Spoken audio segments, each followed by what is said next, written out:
Ready start.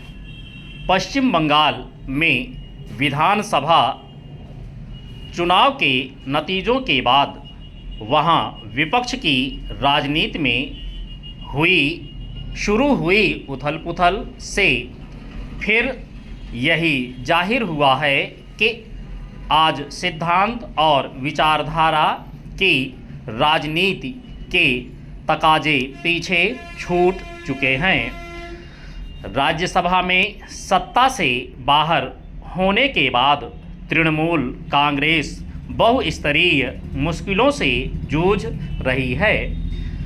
Bhajpa की सरकार बनने के बाद राज्य में कई जगहों पर तृणमूल कांग्रेस के कार्यकर्ताओं से लेकर बड़े नेताओं तक पर प्रत्यक्ष हमले हुए, मगर इस सब के बीच विधानसभा के लिए चुने गए कई विधायकों के अलग होने का फैसला पार्टी के लिए एक बड़ा झटका है।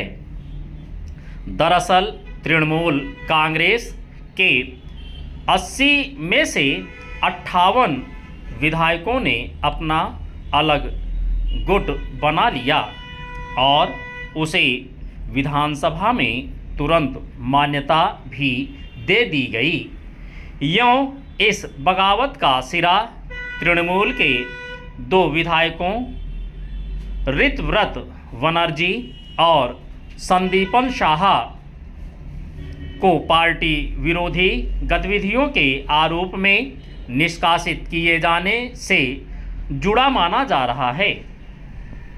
इसके बाद ऋतव्रत बनर्जी ने अन्य विधायकों का समर्थन जुटाकर अपना अलग गुट बना लिया और खुद को विधानसभा में असली तृणमूल कांग्रेस घोषित कर दिया। अग्रिम अनुच्छेद।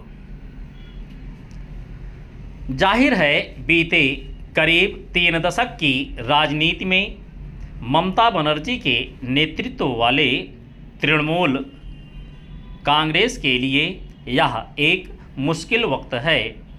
इससे हुए नुकसान को कम करने की कोशिश में पार्टी ने राज्य में अपनी सभी समितियों और आनुषंगिक संगठनों को भंग कर दिया, मगर एक साथ इतनी बड़ी संख्या में चुने हुए प्रतिनिधियों का पार्टी छोड़ना तृणमूल कांग्रेस के लिए संभवतः एक बड़ी चुनौती साबित हो सकता है।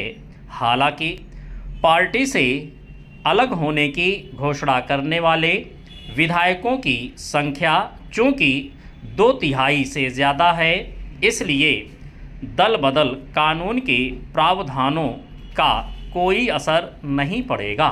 लेकिन इससे फिर यही सवाल उठा है कि देश की राजनीति में अवसरों का लाभ उठाने की यह कैसी प्रवृत्ति है कि जिसमें जनता के भरोसे का ख्याल रखना अब एक गैर महत्व का विषय माना जाना लगा है।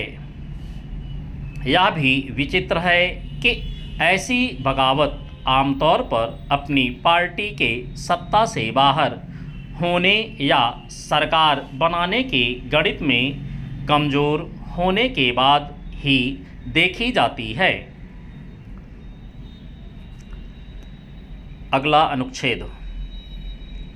पश्चिम बंगाल में तृणमूल कांग्रेस में बगावत को करीब 4 साल पहले महाराष्ट्र में शिवसेना की टूट की तरह देखा जा रहा है, जब एकनाथ शिंदे के नेतृत्व में कई विधायकों ने उद्धव ठाकरे से खुद को अलग कर लिया था।